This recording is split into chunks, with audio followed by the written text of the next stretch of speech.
Zaldrizes buzdaris gosdau.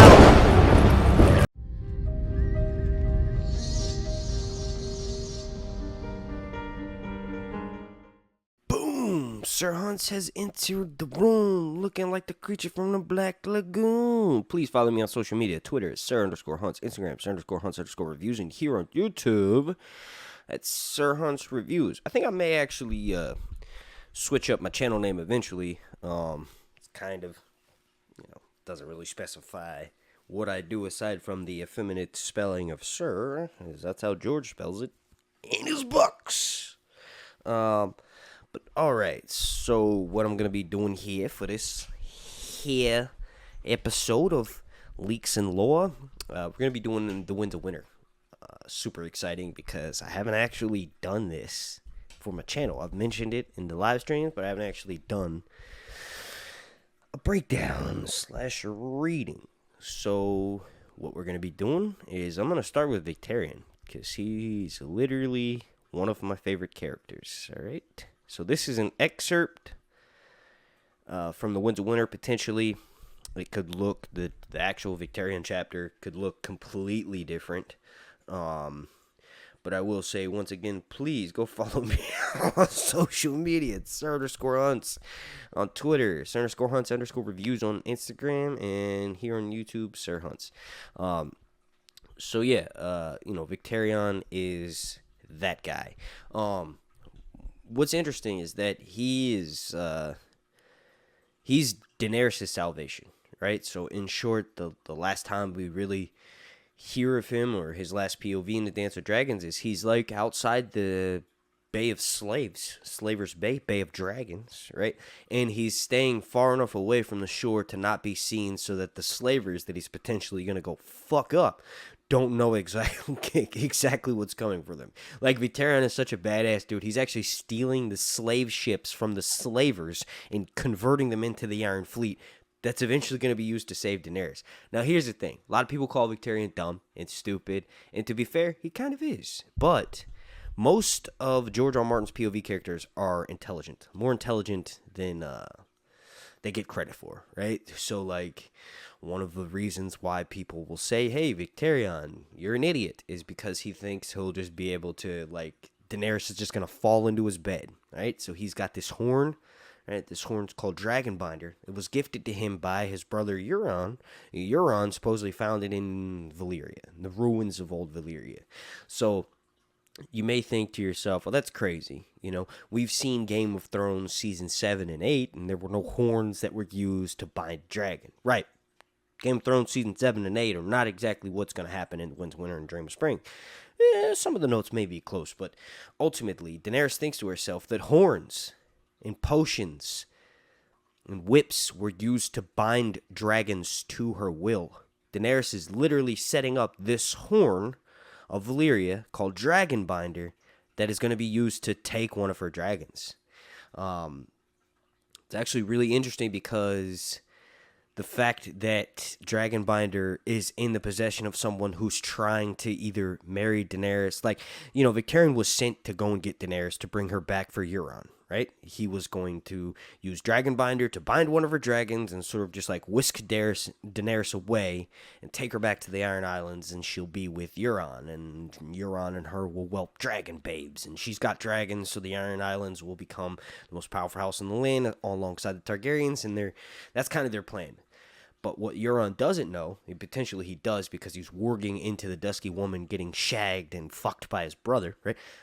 What Euron potentially doesn't know is that Victarion's planning on betraying him. Victarion's running through his mind ways that he could potentially kill Euron, his brother, and get away with it. So, like, he's a religious fellow, sort of. So he's afraid of kinslaying. Rhaenyra is another character from House of the Dragon, extremely afraid of kinslaying. It sort of kind of ultimately makes her lose the war because she's hesitant at certain points to slay kin. But anyway, Victarion thinks, like, one of my crewmen could destroy Euron, and technically I wouldn't be the kinslayer, but it would be sort of a way to remove him from the picture, because Victarion is honestly the best fit to run the Iron Islands. Like, Euron is sort of doing too much. He's trying to return to the old way, which is basically the Iron Islands suck. They can't farm, they can't grow things, so they have to go out and get all of their necessities from other people. And they don't go and trade with him, they go and steal them. They steal women's too. So Euron kind of wants to continue that way, but then take it a step further and like conquer the entirety of the Seven Kingdoms. Victarion kind of seems like he's a dude that would be set with ruling the Iron Islands. Potentially, if there's someone that he respects on the Iron Throne, he would sort of keep things the way they were in the Iron Islands during Balon Greyjoy's sort of like heyday, so to speak, when Ned Stark, Robert Baratheon were still alive, right? So I feel like the Iron Islands, the Ironborn, kind of are held in check if there's a powerful king on the Iron Throne. Like, for instance, Victarion remembers back to when there was a Greyjoy that was like 2 generations, 3 generations removed from his current time period, and there was a weak king on the Iron Throne, and that Greyjoy sort of took advantage of that and started the old way again. What's really interesting is that Victarion potentially, because of his way of thinking, will become Daenerys' enemy. Because she's obviously not going to just willingly jump into the bed of, well, any Greyjoy. But you also got to realize that Daenerys is sort of entertaining the idea of taking on more than one husband. So it'll be interesting, to say the least. I think Daenerys and Victarion, if they do work together, it would be after Victarion sort of reveals who Euron is and like what his goal would be. Like, Victarion could easily go into Daenerys' company and say something along the lines of, look, my brother Euron is... Sorry, I had to make this bigger. My brother Euron wants me to steal a dragon. He gave me this horn. He wants me to go steal one of your dragons. But I'm not going to do that. I'm here to sort of... oh, my magic ball isn't on. I'm here to sort of not do that, right? And he could strike an alliance with her that way. What's interesting is that Euron may be aware of this deal when it's happening because he's working into the Dusky Woman, but he may not be able to do anything to prevent it. So he may just have a heads up like, oh, Daenerys is coming back to Westeros, but I'm going to have to be her enemy. All right, so let's actually jump into the Winds of Winter breakdown now that I've kind of explained where Victarion is. All right, so let's do this. The noble lady was a tub of a ship, as fat and wallowing as the... Now remember, Euron is currently at Slaver's Bay, making his way to rescue Daenerys. And it's actually perfect because Daenerys needs to go home. I actually just did a 30-minute video. It's only available on my Patreon. You can join for like $2. Please consider doing that. But I talked about how she needs to go home. And this Victarion video kind of ties right in with that, right? So this is a Victarion's first sample. It's first POV chapter from Winds of Winter, but it's a sample, so it could potentially change and look drastically different, and maybe not even... The events maybe won't even happen in POV form, and we'll hear about them in his first POV or something, right? So it starts out with... excuse me. The noble lady was a tub of a ship, as fat and wallowing as the noble ladies of the Greenlands. Her holds were huge, and Victarion packed them with armed men. With her would sail the other, lesser prizes that the Iron Fleet had taken on its long voyage to Slaver's Bay. A lubberly assortment of cogs, great cogs, carracks, and trading galleys salted here and there with fishing boats. It was a fleet of fat and feeble It was a fleet of both fat and feeble, promising much in the way of wool, wines, and other trade goods, and little in the way of danger. Victarion gave the command to Wolf One Ear. The slavers may shiver when they spy your sails rising from the sea, he told them, But once they see you plain, they will laugh at their fears. Traders and fishers, that's all you are. Any man can see that. Let them get close as they lie, but keep your men hidden below decks until you're ready. Then close and board them. Free the slaves and feed the slavers to the sea, but take the ships. We will need every hull to carry us back home. That's pretty good, Victarion. Home? Wolf grinned.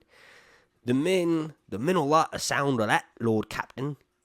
The ships first, then we break these Junkishmen. Oi. The Iron Victory was lashed alongside the noble lady, the two ships bound tight with chains and grappling hooks, a ladder stretched between them. The great cog was much larger than the warship and set higher in the water.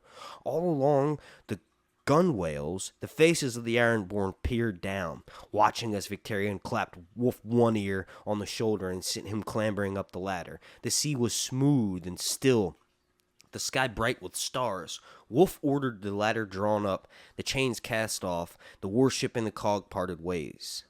In the distance, the rest of Victarion's famed fleet was raising sail. A ragged cheer went up from the crew of the Iron Victory, and was answered in kind by the men of the noble lady.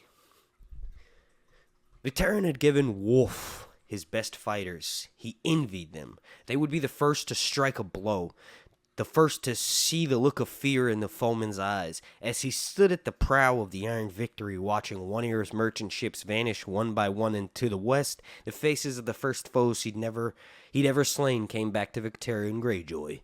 He thought of his first ship, of his first woman. A restlessness was in him, a hunger for the dawn and the things this day would bring, death or glory. I will drink my fill of both today. The sea stone chair should have been his when Balin died, but his brother Euron had stolen it from him, Euron, you dummy, just as he had stolen his wife many years before. He stole her, and he soiled her, but he left her for me to slay her.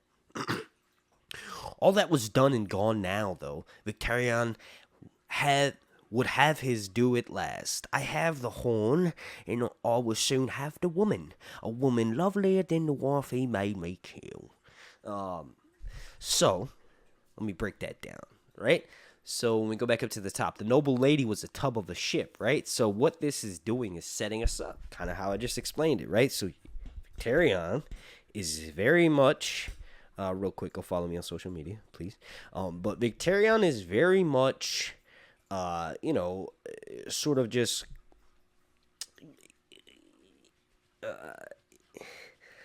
paving his own way, so to speak, but also, like, I'm not going to get mad at anybody killing slavers. That's just not going to happen. Slavery sucks ass, right? So, it's kind of hard for me to not like Victarion. I don't understand why people, like, don't mess with him that much. Like, obviously, he's got some patriarchal thoughts, and he thinks he could just take women and have his way with them and do this and do that. And, like, yeah, he thinks stupidly, and he doesn't necessarily think clearly. But ultimately, he's got the most exciting story, one of the most exciting storylines going into Winds of Winter, because he's literally going to save Daenerys. He's got all these different vessels, and, like, he's got, like, the ability to pretty much do what he wants to do, kind of. Like, he's not in Westeros. So, whatever people he kills or whatever storylines he interacts with is kind of, like, really exciting, because he's like a literally anything can happen, right? So let me try to explain my excitement. Like, he's got this horn that will bind a dragon to the owner of the horn's will. Okay, the owner of the horn is back in Westeros, outside Old Town, not Daemon. Although Daemon potentially could have come across the Horn of Winter, and I'm sorry, Jormungand's horn. No, could have potentially come across Dragonbinder when he was in Pentos. Remember in House of the Dragon, he was, like, reading books and studying in Pentos. Pentos and the Free Cities have a long history of worshiping Targaryens. Anybody that can ride dragons, even if they don't have a dragon currently with them, they have a long history of doing that. They did that with Aegon. Aegon helped them in their wars, Aegon the Conqueror. So all of his kindred, whether they have dragons or not, are sort of honored in Pentos. Remember, Daenerys was honored in Pentos by literally Illyrio Mopatis, the Pentosi magistrate, right? Cheesemonger. So all that's kind of besides the point. getting back on track to my excitement, this dude with this massive fleet of ships that look like regular ships, but they've got iron-born, battle-hardened warriors below their decks, is potentially saving Daenerys. Daenerys is kind of screwed. She's being she was potentially someone tried to poison her, right? It was probably his daughter Zolorak. The main reason that makes me think he's the actual Harpy is because, well, he was able to get them to stop killing people and doing what they were doing. No one else was really able to do that except for his daughter. His daughter gave Daenerys 70 days of peace or 60 days of peace, and that's why she married him. Was it 90 days? Maybe 100 days? Besides the point. He had to do that. He had to bring peace to Meereen in order to marry her. Now, peace to Meereen is kind of different than what it was on the TV show, so it's a little bit more intense and hardcore in the books because there are several characters that were excluded from the TV show but are invested in Daenerys' plot and are actively plotting against her. You have the Green Grace, you have Reznak Mo Reznak potentially, his Darzalorak, all of these different individuals that are tied into Daenerys' storylines that are from the old blood of Geese, right? So Reznak Mo Reznak, his daughter Zolorak is currently imprisoned right now, but he is sort of, he's got a long game plan to remove Daenerys from power, right? Part of that started with the Pits of Dazan. But anyway, all of that stuff could easily just be erased because you realize Victarion is outside the city, right? Victarion is pretty close to Meereen, and we're going to see in this POV chapter that I actually have only read once, so I'm not really sure where it's going to go. And then you also have Daenerys' forces inside the city. So her dragons were released by Quentin Martell, right? And the Tattered Prince and Pretty Maris, and their goal was the Tattered Prince was helping Frog and the Dornishmen, Quentin Martell, and the people that he brought with him from Dorne to go and try to marry Daenerys, right? Once Daenerys leaves Meereen on the back of Drogon, they're all sort of sitting in slumber, and then Quentin Frog gets this idea that he wants to go steal a dragon because he's got dragon blood in him. So he convinces these people that he betrayed, the Tattered Prince, right, and his sellsword group, known as the Windblown. They basically strike a deal with them. They sign up. Like when Quentin is making his way to Daenerys, before he gets there, he signs up with the Tattered Prince and the Windblown to join their company, sell his sword, so to speak, and go and fight for the slavers against Daenerys and the Yunkai, and have all teamed up, and they're sort of barricaded outside the walls of Meereen. Well, when they get there, they switch and go to Daenerys' side. They reveal their actual identity, and they betray the Tattered Prince and the Windblown. So, skipping ahead, after Daenerys leaves on the back of Drogon, fleeing danger, right? They decide they want to try to steal a dragon because Quentin realizes, even though he was turned down by Daenerys because Daenerys was literally getting married when he shows up, he realizes Daenerys is not the end game. Her dragons are the end game. Dorne needs dragons, right? So he decides he's going to go try to steal one of her dragons, and then potentially she'd marry him because he's riding one of her dragons, and she's going to be like Aegon the Conqueror, but female version. So meaning she'll take two husbands. Potentially the two husbands will ride her dragons. So Quentin enlists the Windblown, the dude, the Tattered Prince, who's potentially a Targaryen. There's a long, whole involved storyline with him there, but literally just think in short that he was a former Prince of Pentos, and princes of Pentos are killed when events in Pentos don't go well. So instead of being killed and willingly sacrificed and another prince is chosen from the royal families of Pentos, he decided to leave. And when he left, he started the Windblown. And that was some 40-odd years ago, and he's, controller and ruler of the Windblown now. But it's cool. He's called the Tattered Prince because he's got this tattered cloak, and every enemy that he defeats, he takes a piece of their cloak and sews it onto his. So he's killed so many enemies that he's got sort of like this massive rainbow cloak. It's an awesome visual from the books. So anyway, let's jump back into the actual Victarion POV. Let's see, we were right here. All that was done and gone. Now, though, Victarion would have his due at last. You know what? I've recorded this whole thing and didn't actually check to see if the audio was on, so let me stop right here and do that. Okay, so we're good. We're good. The audio's on. I was about to have a mini freak out. It was 19 minutes. So all that was done and gone now, though. Victarion would have his do it last. I have the horn, and I will soon have the woman. A woman lovelier than the wife he made me kill. So the voice that Roy does for Victarion in the books is kind of like this Australian-like. Well, that's mine. I'll take what's mine with fire and blood. I will. But it's like not really Australian. It's kind of, it's like South African a little bit, but like also piratey. Oh, tiger, see ya, I'm Victarion Greyjoy. Whatever. Captain, the voice belonged to Longwater Pike. The oarsmen await your pleasure. 3 of them, and strong ones. Send them to my cabin. I want the priest as well. The oarsmen... Oh, man, my Victarion voice is so close to Roy's. The oarsmen were were all big. One was a boy, one a brute, one a bastard's bastard.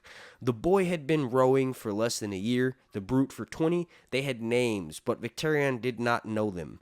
He had come from Lamentation. One had come from Lamentation, one from Sparrowhawk, one from Spiderkiss. He could not be expected to know the names of every thrall who had ever pulled an oar in the Iron Fleet. Show them the horn, he commanded, when the 3 had been ushered into his cabin. McCorrell brought it forth, and the dusky woman lifted up a lantern to give them all a look. Now, here's the thing. The reason why I say the dusky woman is secretly working for Euron is because she was given to Victarion by Euron. Victarion thinks to himself, all of Euron's gifts are poisoned. And, get this, as soon as the fucking dusky woman sees another black person, she hisses. It's the craziest shit, I swear to God. So McCorrell is like floating on a raft, and Victarion, who's making his way over there, finds McCorrell floating on a raft. McCorrell was previously with Jorah and Tyrion on a ship headed to Daenerys, but the ship gets hit by a storm, and Jorah and Tyrion are sold into slavery. But McCorrell is found floating in the ocean by Victarion. So Victarion pulls him up. He has him heal his hand. When he comes into his cabin to heal his hand, when the dusky woman, dusky is a kind of a potentially soft, racist way of describing a black person, dusky tone, like darker skin tone, right? As soon as she sees McCorrell, who's a black priest, black fire priest with flames across his face, dope ass depiction visually of this dude, right? When she sees him, she goes, she hisses like a fucking cat. Oh, it's amazing. So anyway. It's such a funny. She's like, it's funny because she turns around and she's like expecting Victarion to plow her, right? Potentially, it's Euron walked into this dusky woman who's like, yeah, told him to have sex with my brother. And then Victarion shows up, and then McCorrell's next to him, and she goes,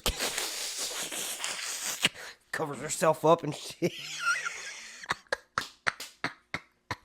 What was George doing when he wrote that? That's so funny. It's just like, oh, just like, anyway, McCorrell brought it forth, and the dusky woman lifted up a lantern to give them all a look. So clearly she's warmed up to him, because she ain't hissing when she sees his ass.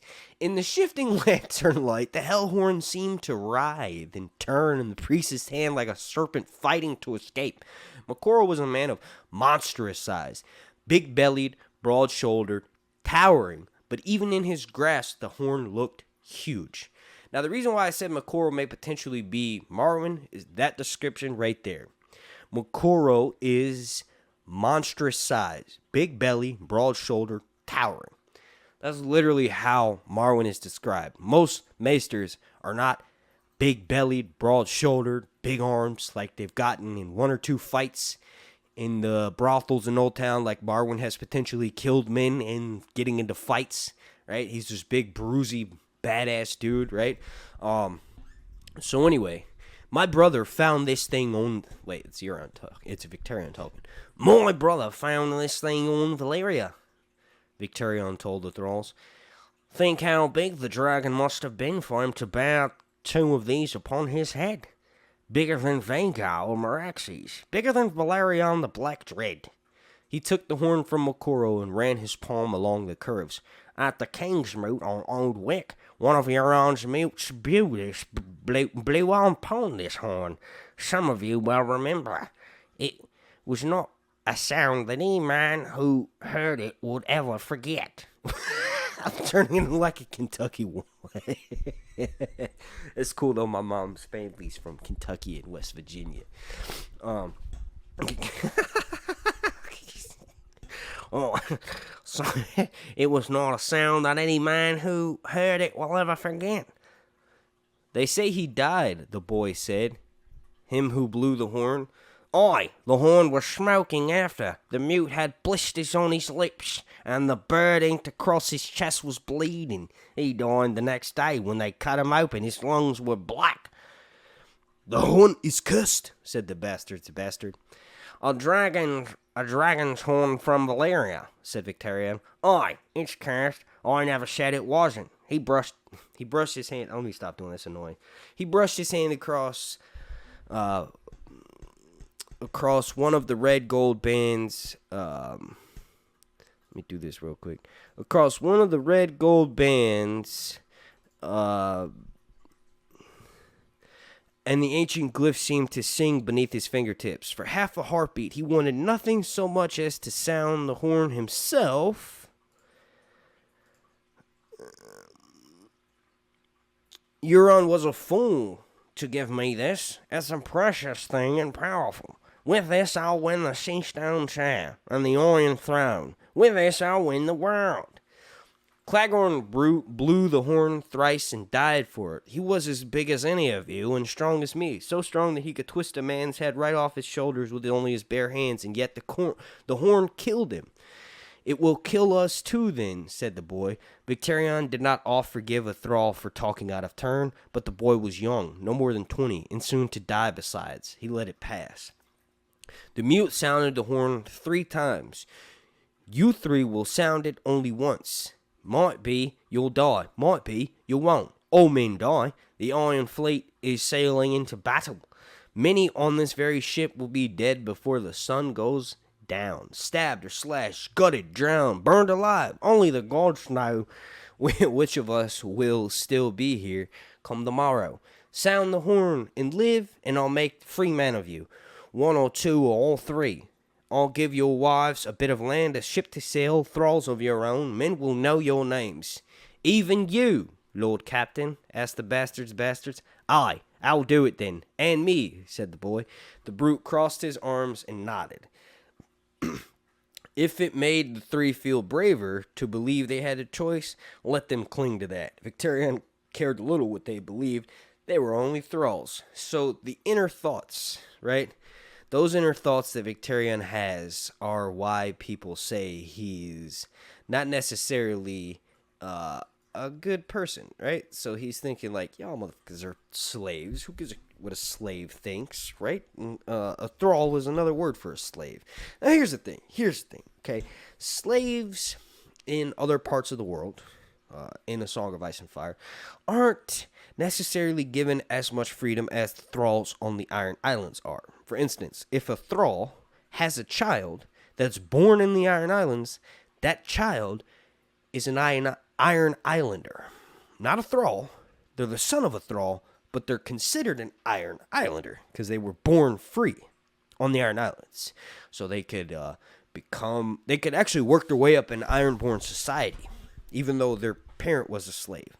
Also, thralls are sort of more like indentured servitude in the sense that a thrall can potentially have a better position that they did when they were taken captive by the Ironmen. Now, it sounds like I'm trying to justify slavery for the Ironborn and saying they're not as bad because it's different. But no, it's still slavery. It's still a form of it. It's just George just peppers that into his story to show you. Like, there's different degrees of terrible.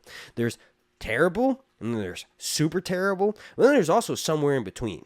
And that's the Ironborn and the thralls. But yeah, no, don't get it wrong. I love the Ironborn, but also they're terrible, terrible peoples. So this is pretty much the last little bit. You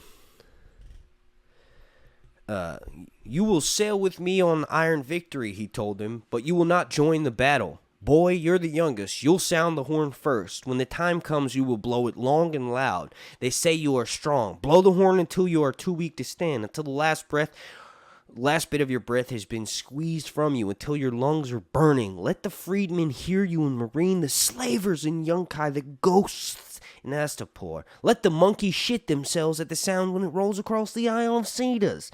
Then pass the horn along to the next man. Do you hear me? Do you know what to do? This is getting me so fucking hyped for Winds of Winter. Like I said, I've read this before, but I kind of forgot how intense it is when it says something. I am born victory. And he's got a plan. He's going to have 3 slaves blow the horn. I bet you it'll be really funny because that boy is going to own the dragon. The glyphs say that whoever blows the horn can bind a dragon. The owner of the horn, the dragon is bound to them. Euron's on the other side of the fucking planet, and Victarion doesn't own the horn. So technically, the horn loosely passed from Euron's possession to Victarion's possession, even though it's still in Euron's possession, binded through blood, right? But what people don't realize is that Euron killed Victarion's wife. That blood debt is paid by Victarion now being the owner of the horn. Victarion just passed the horn on to these people that are about to blow it, 3 of them. So if the kid blows it once and survives, and then 2 more people blow it, and the horn summons the first dragon, and it's kind of like the dragon can see who blew the horn first, that little boy may potentially be a dragon rider. Daenerys is going to have to marry a 9-year-old. Psych! But no, that would be wild. Yeah, that's how it works. Like, a lot of events in A Song of Ice and Fire, when a character is trying to get something to go the way they want it to, it actually backfires and goes a complete opposite way. So, it's potential. But let's wrap this up. The boy and the bastard tugged their forelocks. The brute might have done the same but he was bald. You may touch the horn then. Go. They left him, one by one, the 3 thralls and then McCorrell. Victarion would not let him take the hell horn. I will keep it here with me until it is needed. As you command, would you have me bleed you? Victarion seized the dusky woman by the wrist and pulled her to him. She will do it. Go and pray to yon red god. Light your fire and tell me what you see. McCorrell's dark eyes seemed to shine. I see dragons. I see dragons as well. I see dragons all the time. I see dragons when I use the bathroom because my penis is long enough to be considered a serpentine dragon. You don't believe me? Just join my Patreon, sign up for the $30 tier, and I send pictures of my penis to every single member of the Dragonite tier. So, if you don't believe me, ask them. Shout out to Tyler Schnabel, The North Must Remember, and Breanne Johnson. They have all seen my penis because they signed up for the $30 Dragonite tier on my Patreon. I'm just kidding. I'm lying. I wouldn't do that. It wouldn't fit all in one picture. Alright. I hope you enjoyed this. I'm going to get the heck out of here, and I will be doing the rest of these as well. Just a reminder, there are several, right? So we did Victarion 1. We've also got Tyrion 1, Theon 1, Mercy, a.k.a. Arya, The Forsaken, a.k.a. Aaron. That's like a favorite of everybody's.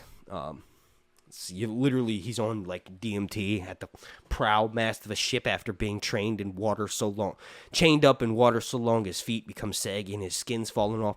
Barristan 1, Arianne 1 and 2, and then Elaine, Sansa 1. So we've got a lot of these to do, and I'll try to put them out, once a week. So I want to thank you all so much. Please subscribe to me here on YouTube. Follow me on social media. Do the dang thing, please. I love you all so much. Like goal for this video is going to be 420. Alone odds out threes will dar ixos daur. Thank you for watching. This was Sir Hunsany singing this song for you. Please subscribe. If you don't, then I will be so sad. And I need this attention from you. Yes, I do.